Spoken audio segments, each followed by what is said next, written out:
दोस्तों, हर हर महादेव। आज की कथा। पांडवों को शिव पूजन के लिए व्यास जी का उपदेश। नंदीश्वर बोले, हे श्रेष्ठ मुनि, जब पांडवों को दुर्योधन ने जुए में हरा दिया था और वे वनवास पाकर अपनी पत्नी द्रौपदी सहित द्वैत वन में निवास करने लगे थे, तब एक दिन दुर्योधन ने ऋषि दुर्वासा को उनके शिष्यों सहित पांडवों को कष्ट देने के लिए उनके पास भेजा। दुर्वासा ऋषि अपने 1000 शिष्यों को अपने साथ लेकर पांडवों की कुटिया में पहुंच गए और युधिष्ठिर से बोले कि हम स्नान करने जा रहे हैं, इतने में आप हम सबके लिए भोजन का प्रबंध कीजिए, और स्वयं चले गए। दुर्वासा ऋषि द्वारा भोजन की व्यवस्था करने की बात सुनकर सब पांडव सोच में डूब गए, क्योंकि उनके पास अन्न नहीं था। तब देवी द्रौपदी ने भगवान श्री कृष्ण का स्मरण किया और तुरंत वहां आ गए। वहां उन्होंने पांडवों की रसोई में बचे अन्न के एक दाने को खाया और इससे वे स्वयं भी तृप्त हो गए। साथ ही स्नान के लिए दुर्वासा और उनके शिष्यों का भी पेट भर गया और वे वहीं से लौट गए। इस प्रकार श्री कृष्ण ने पांडवों पर आए इस संकट को दूर कर दिया। फिर पांडवों को भगवान शिव की आराधना करने के लिए कहकर वे स्वयं द्वारका चले गए। एक दिन जटाजूट धारण किए, गले में रुद्राक्ष की माला और भस्म लगाए व्यास जी ओम नमः शिवाय पंचाक्षरी मंत्र का जाप करते हुए पांडवों की कुटिया में पधारे।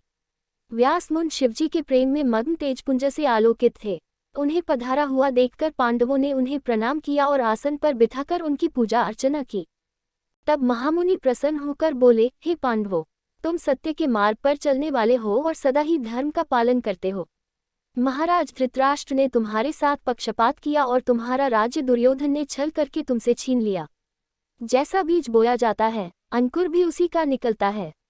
अधर्म और असत्य का मार्ग अपनाने वालों का कभी कल्याण नहीं होता। तुम सत्य और धर्म के मार्ग पर चल रहे हो, इसलिए निश्चय ही तुम्हारा कल्याण होगा।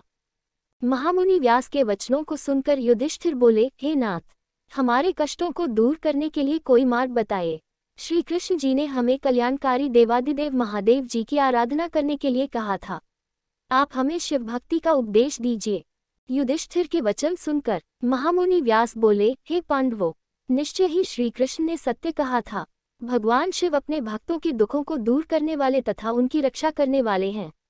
तत्पश्चात व्यास जी ने उन्हें शिवजी के पूजन का विधान बताया।